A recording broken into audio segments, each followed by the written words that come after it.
Nagdaraos ng kauna-unahan nilang bersyon ng Hot Air Balloon Festival ang Bicol. Kaya naman maagang dinarayo ng mga turista ang Old Legazpi Airport. At live mula sa Legazpi City sa Albay, nasa frontline na balitang yan si Marty Bautista. Marty, anong oras nagsidatingan dyan ang mga turista? Julio, sa alas 5:30 pa lang ng umaga, nandito na ang mga turista dito sa Old Legazpi Airport para mapanood ang kauna-unahang Bicol Loco Hot Air Balloon Festival. Kasama pa ni JR ang kanyang mga inaanak dito sa Old Legazpi Airport sa Legazpi, Albay. Yan ay para dumalo sa Hot Air Balloon Festival.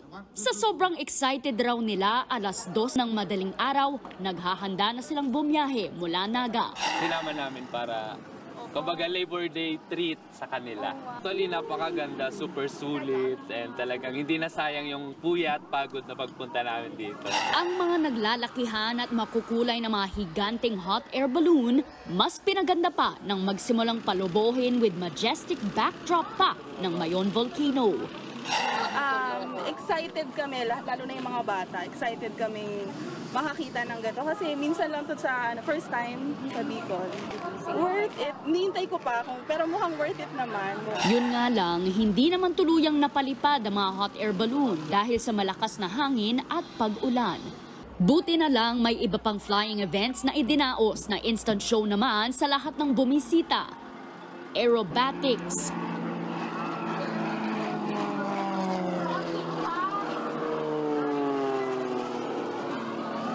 drone show.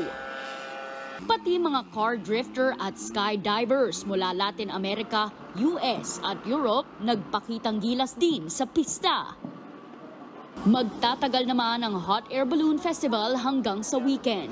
Bukod diyan, may nakalinya ring libreng musical performances. Tampok ang ilang kilalang artists gaya ni na Bamboo, Sarah Geronimo, Eli Buendia at Jericho Rosales. Maraming salamat, Marty Bautista.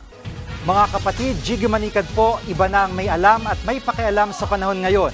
Para sa konkreto, kumpleto at komprehensibong balitaan sa Frontline, mag-follow at mag-subscribe sa social media pages ng News 5.